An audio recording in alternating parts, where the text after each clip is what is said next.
예, 박정관 파승 매주 수요일 여야 두 분을 모시고 토론하는 노컷 대련 시간. 자, 오늘도 맥 소장님, 소영주 전 더불어민주당 상근부 대변인 어서 오십시오. 네, 안녕하세요. 소영주입니다. 그리고 김종혁 전 국민의힘 최고위원 어서 오십시오. 안녕하십니까. 예, 두 분 이렇게 힘이 없으세요? 네, 날씨가 추워서? 차분해진 겁니다. 아, 차분해진 겁니다. 물러가라 아까- 소용주. 아까 왜? 차도한다 소용주. 장영교 소장님께서 장용교, 장영교 그래 막 소리를 지르니까 기운이 빠져서 아, 제가 감기 걸린 게 서용주 소장님의 바이러스에 제가 감염돼가지고. 너 방송을 같이 많이 하셔가지고 아 정말 너무 감기까지. 남 탓하는 거 저한테 옮기시고 뭘 본인은 옮겨 낫고. 가져가 놓고 욕심쟁이 치고 좀 더 갖고 있으려고 지금 심쟁이 욕심쟁이 후후. 너무해. 나 바로 옆에 앉아 있는데.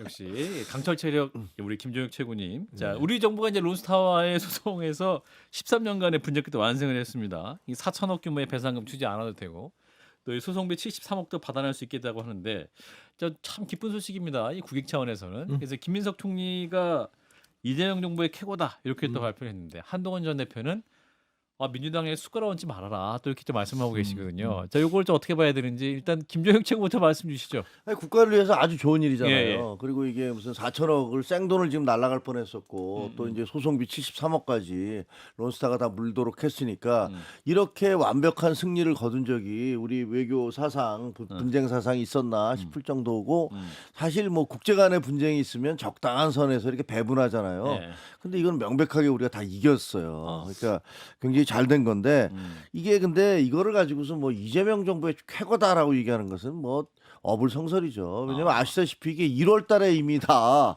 그 변론이 종결된 사안인데 예. 그거를 무슨 이제 6월 달에 출범한 정부가 자기들이 잘했다라고 뭐 에이펙에 이어서 뭐 우리가 다 이렇게 잘했다라고 얘기하시는 건 논리적으로 말이 안 맞는 것 같고요. 예. 정확히는 이거는 여기서 이제 결정적인 역할을 한 건 한동훈 전 대표죠. 왜냐하면 그 론스타가 1억에 산 외환은행을 1조에 산 거를 6조에 팔았잖아요. 팔아놓고서 그때 이명박 정부에서 여기 문제를 제기하는 바람에 지연돼서 자기들이 6조를 더 받을 수 있는데 못 받았다라고 소송을 건 거 아닙니까? 근데 이 소송에서 그 론스타 측에서 주가 조작을 했다. 론스타 관계자가 그런 걸 밝혀낸 게 한동훈 그때 당시 검사였잖아요. 그래서 그것을 제기함으로 해서 6조에서 확 깎인 거고. 근데 이 4천억이 나왔을 때 그때는 또 법무부 장관이었는데 이것도 주면 안 된다. 이거 국민 세금인데 이걸 왜 주느냐. 근데 제가 알아보니까 그때 당시에 대통령실에서도 야 이거 어지간하면 이 정도 됐으면 그냥 접자 이렇게 얘기했다 그러더라고요. 예. 근데 그럼에도 불구하고 그리고 또 민주당에서는 무슨 뭐 0%다 승소할 가능성이 0%다. 지금 그렇게 얘기했잖아요. 지금 경제안보 비서관인 현재 비서관인 1.6%다 뭐 이렇게 얘기해요. 송기호 뭐 그 비서관 변호사.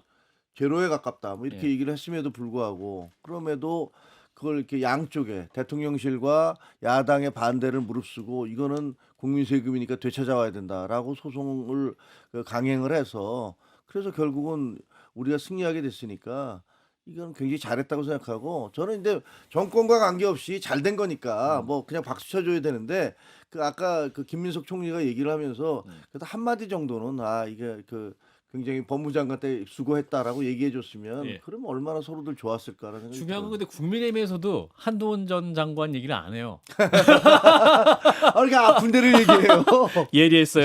그러니까 민주당이나 정부뿐만 아니라 이렇게 옆구리가 국민의힘도 이전 정부에서 했던 거를 얘기하지 한동훈 전 대표 얘기는 절대로 얘기 안 하더라고요. 네, 한동훈 전 대표 이제 네. 이 론스타 관련해서는 한동훈 전 장관이라고 표현하는 게 맞겠죠. 네. 법무부 장관 시절에 본인이 항소를 했으니까요. 음. 그러니까 저는 이제 현 정부에서 총리가 이건 이재명 정부의 쾌거다라고 한 것도 틀린 게 아니고 그렇죠. 또 한동훈 전 장관 입장에서는 숟가락 얹지 마라 하는 것도 틀린 말은 아니나 음. 본인이 밥상을 차린 건 아니에요. 사실 따지고 보면 역할은 했죠. 예. 그러니까 현 정부에서 한동훈 전 대표를 칭찬할 이유는 없잖아요. 예. 그렇지 않습니까? 그래서 예를 잘한 들어- 건 잘했다고 해요. 그러니까 예. 잘했다고 할 필요도 없고 못했다고 할 필요도 없는 거죠. 그렇잖아요. 그 사실 이게 그냥 이게 현재에서 누구나 다 그랬을 거예요. 그들을 윤석열 정부에서 그러면 문재인 정부 이어받았던 것들의 쾌거를 하면 이거는 문재인 정부가 잘했고 우리가 이걸 마무리 지었다 합니까? 안 하잖아요. 예를 들면 평창올림픽 예. 이명박 정부 때 시작해서 박근혜 정부에서 문재인 찬을 때. 깔아서 문재인 정부에서 그 음. 공을 가져갔어요. 예. 누가 잘했어요? 결국에는 그 정부에서 과실을 따먹는 것은 현실입니다. 올림픽은 그래도 이제 다 모든 사람이 환영하는 거고 하지 말라 이 논쟁이 없는 거였는데 당시 이제 이 론스타 건 같은 경우는 이거 하자 해서 뭐하냐 민주당이 엄청 공격한 거 맞잖아요. 그러니까 1.6% 송기현 당시 네. 이제 그 지역위원장이 얘기를 했던 것인데 네. 그게 이제 국제소송에서 대략적으로 승률 정도가 3% 내외니까 예. 아마 그 절반 정도 얘기한 것 같아요. 예. 박하게 평가한 건 맞고 예. 그렇다고 해서 내가 차림판에 숟가락 얹히지 마라 하는 것도 한동훈 전 대표가 네. 좀 속이 좁아요. 아. 그러니까 축하한다. 내가 한 부분들을 이 정부에서 잘했고 내가 이 부분들을 끝까지 이 부분을 이기고 싶었는데 이 예. 부분들이 완성돼서 대한민국 국익에 도움이 됐다는 자체만으로 나는 음. 만족한다. 이렇게 했으면 큰 정치인이 됐을 텐데 예. 이거 내 거다라고 하는 것은 조금 좀 아쉽다. 좁아 보여요. 이 정부와 김민석 국무총리는 속도 좁고 겉도 좁다. 김민석 총리가 우리 또 속 좁다. 네. 자기가 거기서 또 왜 기자회견을 해요? 법무부가 하는 건데. 그것도 정성호 좀- 장관이 뒤에 서 있긴 했습니다. 그러니까 저거는 내가 마이크 잡아야 되는데 하면서 인상을 옆에서 아, 이렇게 정성호 쓰고 법무부 이렇게 장관이? 보고 계셨잖아요. 자기 공을 막 가르치고 김민석 총리가 뭐 했는데 거기서 이렇게 얘기를 해요. 뭐 정부를 대표하는 개인적인 해석으로 하겠습니다. 예. 그럼 개인적인 해석이죠. 예. 뭐 국무총리가 뭐 각부를 총괄하니까 뭐 그럴 수도 있다라고 하는데 예. 그러면은 좀 김정일 최고위원님 말씀처럼 음. 한동훈 전 법무부 장관이 음. 이 대통령실 그리고 야당 그리고 시민사회단체의 압력에 굴복하지 않고 본인의 소신대로 항소를 계속 유지했다라는 거. 이런 일이 벌어졌기 때문에 결국엔 승소를 한 거잖아요. 그럼 한동훈 대표의 공이 크다고 봐야지 이걸 평창 올림픽과 비교하기는 어렵고 그렇죠. 한동훈 대표에게 좀 아쉬운 거는 예. 이거예요. 너무 빨랐어요 반응이. 아. 그러니까 좀 주위에서 막 한동훈 대표가 진짜 이거를 유지 안 했으면 어떻게 됐을까 4천억 날렸네 막 그래서 야 한동훈 대표가 진짜 알고 봤더니 이거 그 뒤에 한동훈 그렇죠. 장관이 있었다. 그런데 갑자기 이제 한판 승부에서 우리 그렇죠. 장성철 소장님 막 밝혀주면 네, 한동훈 만세 막 하고 했어야 하면은 되는데 역주행할 수 있었을 텐데. 근데 나 잘했지 막 이렇게 나오니까 칭찬하려가도 아유 잘했는데 좀 가만히 좀 있지 아. 좀 한 템포 좀 숨죽여 왔으면은 아. 더 많은 칭송을 받지 않았을까 어. 그런 좀 아쉬움은 있는데 잘한 건 맞다. 한동훈 전 대표가 큰 정치인으로 거듭나기 위한 스토리는 쌓아가는 것 같아요. 그러니까 불법적인 비상계엄을 막는데 정말 혁혁한 공을 세웠고 이번에 민주당의 항소 포기 그런 것에 대해서도 제일 먼저 공격도 하면서 공격력도 발휘했고 또 이렇게 또 4천억이라는 큰 선물을 대한민국 국민에게 주는 이러한 정치인으로서 미담 사례 여러 가지 스토리를 쌓아 나오고 있는 것이 하나의 큰 뭐 좋은 일이 아닌가 그런 생각이 듭니다. 박 실장님? 저는 뭐 아주 객관적으로 봐야 된다고 생각을 해요. 자, 객관적인 아주 시각. 객관적으로 보면 예. 법무부 공무원들이 잘한 거예요.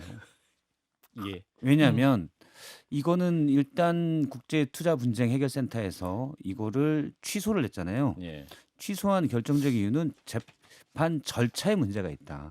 한 50여 년간 취소권이 8건밖에 없다는데 맞아요. 재판 절차에 문제가 있었다는 겁니다. 그러니까 원래 ICC가 채택했던 결정문 중에 우리 측 정부 입장이 들어가 있어야 되는데 그런 걸 없는 걸 론스타가 주장해서 그쪽 의견만 듣게 됐다. 예. 그래서 그냥 이거는 우리가 절차를 잘못했기 때문에 이래가 취소한다라는 건데 예. 만약에 제가 이제 그것까지 명확히 기억 안 나는데 오늘 아침에 한동훈 전 대표 인터뷰를 보면 본인이 이제 예를 들어 외환카드 관련돼서 론스타 했던 주가 조작 관련돼서 수사를 해봤기 때문에 이건 아니지 않냐? 라는 것에서 출발했다는 거죠. 그 당시에도 이거는 절차의 문제를 가지고 접근했는지는 제가 잘 모르겠어요.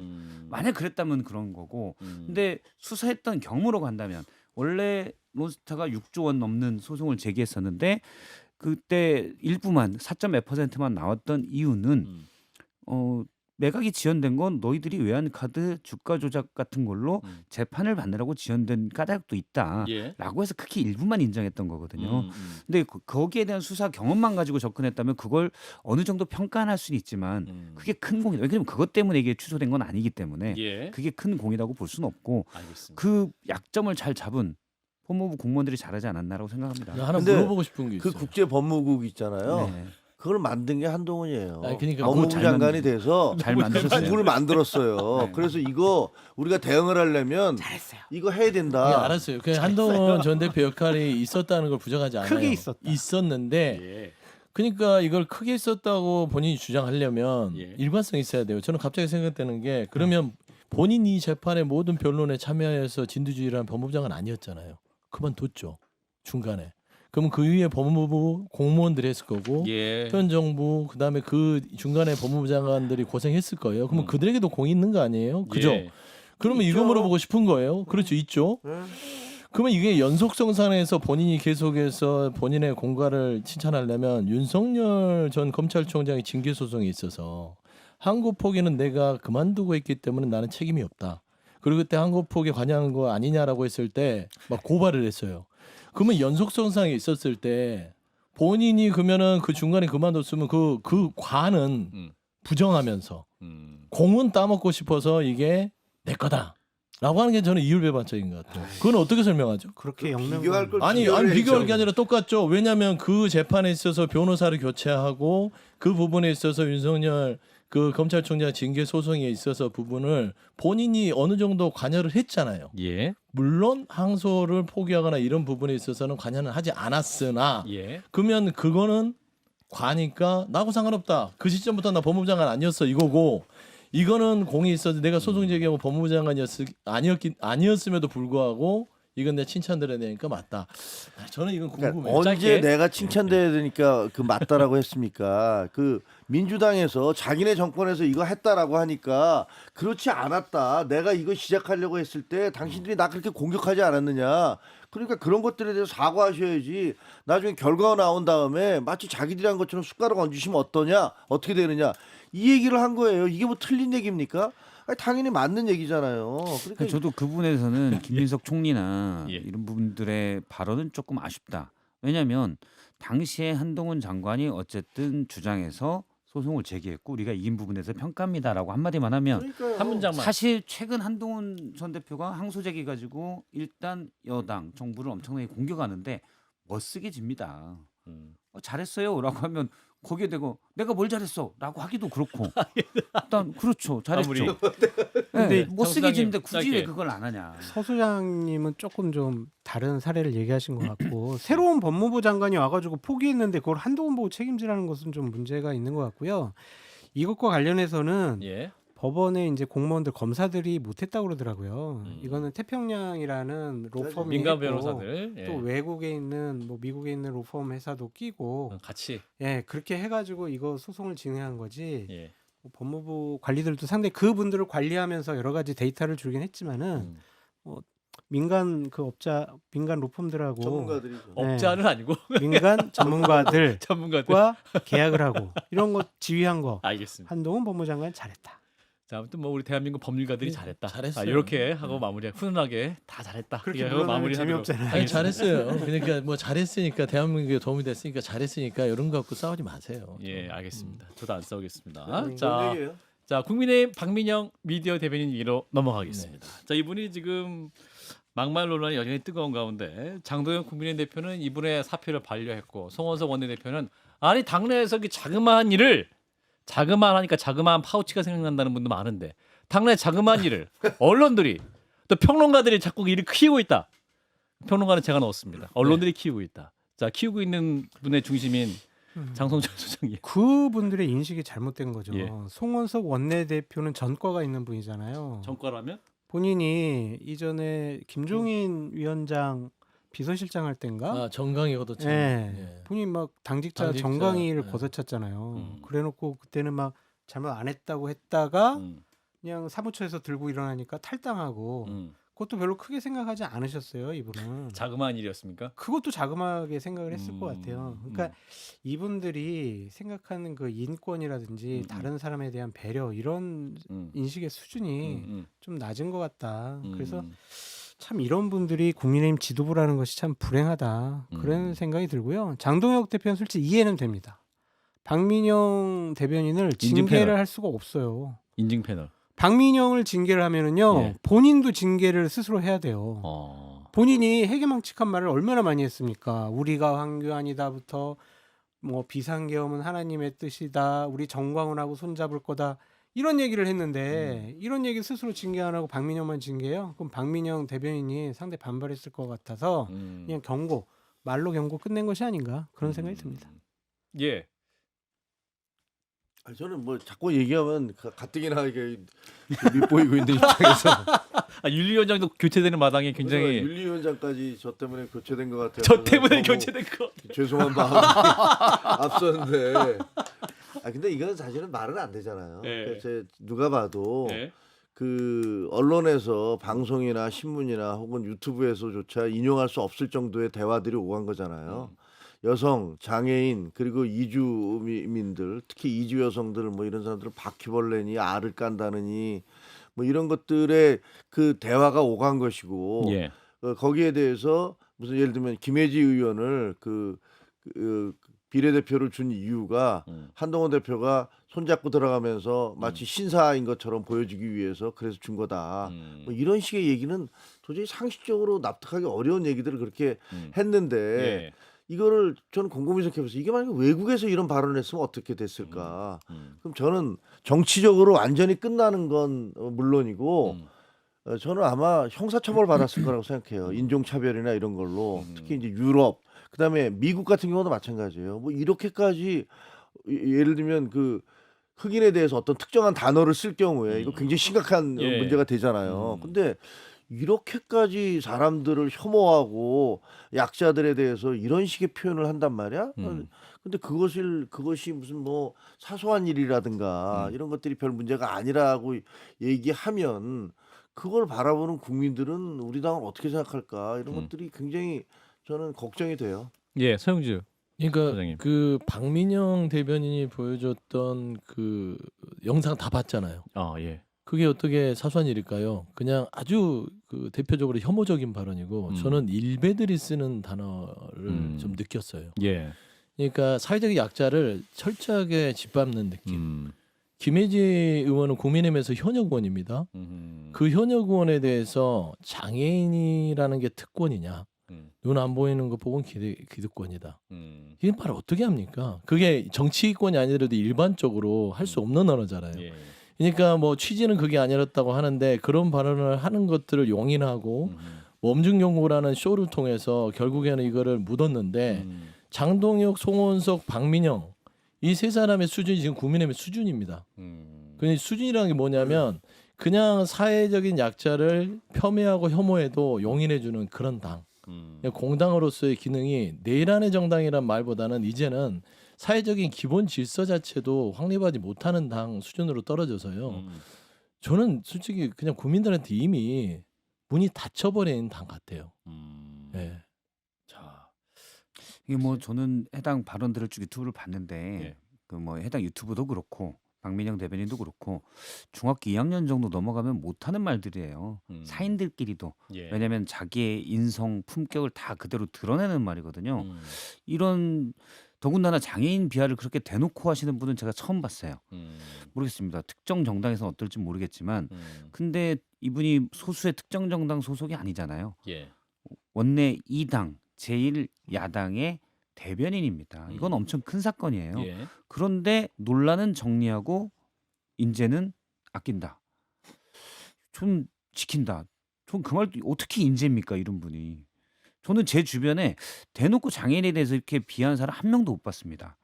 또 방송이라는 틀 안에서. 그렇죠. 예. 아니 그냥 예를 들어 술자리나 사적인 자리에서도 만약 그런 분 있으면 그다음부터 멀어졌겠지만 제가 50 넘게 살아오면서 제 주변에서 그렇게까지 얘기하는 사람은 제가 한 번도 못 봤어요. 근데 자, 그런 분이잖아요. 제가 왜 정치를 예측을 해요? 하나 하면은요. 예측. 대변인단 중에 누군가 곧 사고 칩니다. 뭘로? 말로. 음. 누구를 향해서 민주당과 이재명 대통령을 향해서 방송에서 분명히 사고칠 거예요. 이런 발언도 당에서는 별로 문제 안 삼고 오히려 영웅 대접을 하네. 그러면 방송에 나가서 상대방 패널과 하다가 정말 더 자극적인 언어를 사용할 가능성이 높아요. 근데 예를 들면 김혜지 의원이 우리 당 의원이시잖아요. 그렇죠. 근데 그 진행하는 분이 여성이잖아요. 근데 맞아요. 본인이 여성이니까 나는 여성을 공격할 수 있다라는 식의 생각을 가지고 있는 것 같아요. 그러니까 뭐 이게 계집이라는 표현을 썼어요. 이거 어떻게 쓸 수도 없는 얘기잖아요. 그러고서 너 장애인이고 여성이고 이걸 그 첫눈으로 알아라. 아니었으면 무슨 사내 XX였으면 내가 오체 분시했을 거다. 오체 분시라는 게 팔다리 다 거혈령 얘기하는 거 아닙니까? 이게 도저히 할 수 없는 얘기. 저는 만약에 이런 얘기 근데 그 얘기를 듣고 있는 게 우리 당의 또 대변인이었잖아요. 저도 또 호응하고 자기 당의 네. 의원에 대해서 그런 얘기를 하고 있는데 자기 당의 대변인이 거기에 호응을 하고 앉았어요. 그럼 이거 무슨 얘기를 그렇게 하십니까? 이렇게 나왔어야 되는 거잖아요. 아니 어떻게 그런 얘기를 하세요? 이렇게 나와야지 이게 정상적이고 상식적인 사람들의 반응이잖아요. 네. 아니 만약에 일반적인 사람은 술자리에서라도 어떤 여성분이 내 앞에서 그런 표현을 하면 이 사람은 상종을 못할 사람이구나라고 저는 그냥 일어서서 나왔을 것 같아요. 근데 이런 표현을 그냥 같이 환호하면서 맞장구를 쳐준다? 근데 이게 괜찮다? 근데 이제 이건 표현의 문제는 우리가 더 이상 품평할 필요는 없을 것 같고 정치적 의도를 얘기하면 결국엔 한동훈 전 대표거든요. 한동훈 전 대표를 어떻게든지 깎아내려야 되고 그 친한계를 쫓아내려면 이런 방식을 쓰지 않을 수밖에 없어요. 근데 지도부도 장동혁, 송원석 이 두 지도부도 박민영이라는 그 당의 대변인이 한동훈을 공격해 주니까 속내는 고마운 겁니다. 그리고 이걸 쳐낼 수가 없어요. 이 사람을 쳐내면은 본인들이 한동훈에 대한 공격 수를 잃어버리는 꼴이 되기 때문에 이게 뭐냐. 그래서 그 한심하다. 부분인데 이게서 지금 국민의힘의 어떤 당내 시스템이 무너진 것 같다라는 지적을 다 공통적으로 해주시는데 이제 여상원 국민의힘 윤리위원장이 이제 물러났잖아요. 공석이고 2달 임기를 남겨놓고 후임이 누가 논의되고 있는 누가 될 것이냐. 굉장히 지금 댓글에도 누가 될 거라고 막 올라오는 이름도 있는데 언급은 하지 않겠습니다. 케이모. 예, 보셨네. 혹시 우리 장성철 소장님 못 취재된 게 있습니까? 못 들어봤습니다. 아시면서 또 아닙니다. 저도 그냥 뭐 그 고성국 씨 뭐 얘기는 좀 들었는데 예. 그건 아닌 것 같고. 아니다. 예. 예. 아니랍니다. 우리 장 예. 소장님이. 여기야 발언은 그분이 어떻게 윤리위원장을 해요? 그러니까 그 윤리위원장은 김종혁 최고위원님한테 경징계를 내려가지고 네. 그 위에서 징계 안 받았어요. 징계가 경고 아니에요. 경고? 그거는 주의 촉구는 징계가 주의해라. 아닙니다. 네. 그러니까 아예 앞으로 좀 이런 주의하세요. 이런 얘기 안 나오게 해주세요. 그러니까 그렇게 해가지고 좀 밉보였다. 그래서 음. 나가라는 압력이 셌다. 그런 얘기가 있네요. 자, 이런 가운데 지금 이제 국민의힘이 가장 화력을 모으고 있는 게 당 그 장외에서 규탄대회 열고 있잖아요. 항소 포기로. 그래서 오늘도 했습니다. 남욱 변호사 명의의 청담동 빌딩 앞에서 규탄대회를 열었는데 오늘은 지도부 포함해서 한 15명이 모였다고 하고 심지어 13분 만에 종료가 됐다. 뭔가 이게 지금 날이 갈수록 동력이 생기기보다 좀 떨어지는 게 아니라는 진단 나오는데. 넥 소장님. 아니 그 현상 자체가 예. 다 얘기해 주는 거 아니겠습니까? 107명 중에 절반 이상도 안 나온다는 거잖아요. 그럼 결국에는 이게 그 사안이 가벼워서 그런지 아니면은 장동혁 대표의 리더십의 문제인지 봤을 때는 사안 가지고는 잘 풀면은 합리적으로 풀면은 민심을 좀 나름대로 야당에서 건들 수 있는 이슈는 될 수도 있겠으나 예. 시간도 오래됐고 싸우는 방식도 이상하고 장동혁 대표의 메시지가 완전히 그 이상한 메시지들 우리가 황교안이다 뭐 그다음에 정광훈이다 이런 얘기를 해버리니까 메신저가 오염돼서 주목도가 낮아지는 겁니다. 예. 그래서 결국에는 이 동력을 끌고 갈 수 없을 것 같고 저는 국민의힘 내부에서도 이제 조금씩 마음 안에서 분화가 이루어지고 있다. 저는 박민영 대변인 건도 크다고 봐요. 김혜지 의원이 단순히 친한계라 하더라도 그 안에서 이런 조치들에 대해서 굉장히 불쾌하는 의원들이 있을 거고 저는 그런 영향들이 지금 장애투쟁의 동력을 굉장히 낮추고 있다라고 보고 있어요. 추워서 그랬대요. 추워서 그래요? 추워서 못 나가겠다. 예, 나머지는 추위 잘 견디나 보네. 거린다 그러더라고. 추워서. 의원들이 아. 왜 이런데 이런 장애 집회를 하냐? 당- 왜 하냐? 도대체. 당성이 부족해서 그렇죠. 장성이 박 시장님. 근데 이 나름 의미 있는 사건이라고 봅니다. 어. 그러니까 사실은 장동혁 대표가 저도 이제 쭉 들어보면 당내 리더십을 많이 잃었다. 그러니까 뭐 중진들이나 주류들과 별로 대화도 하지 못하고 예. 그러다 보니 본인도 별로 말을 걸지 않고 그래서 측근들하고만 어울린다는 얘기를 뭐 듣기도 했는데 예. 그래도 지방선거 앞두고 일단 공천권이 있는 당대표한테는 잘 보여야 되잖아요. 근데 고민을 하겠죠. 예를 들어 국민의힘 의원들 입장에서 딱 볼 때 아, 그래도 내 측근들 많이 지방선거 공천도 하고 그러려면 일단 당대표랑 가까운 모습은 내가 속으로 싫어도 좀 보여줘야 되지 않을까? 난 가기 싫은데 저분이 가지 않을까? 그래서 가는 건데 아. 저분도 안개가 크니 그래서 나도 안 가도 된다. 이게 큰 거예요. 예. 네. 마무리하겠습니다. 한판 승부 함께하고 계십니다.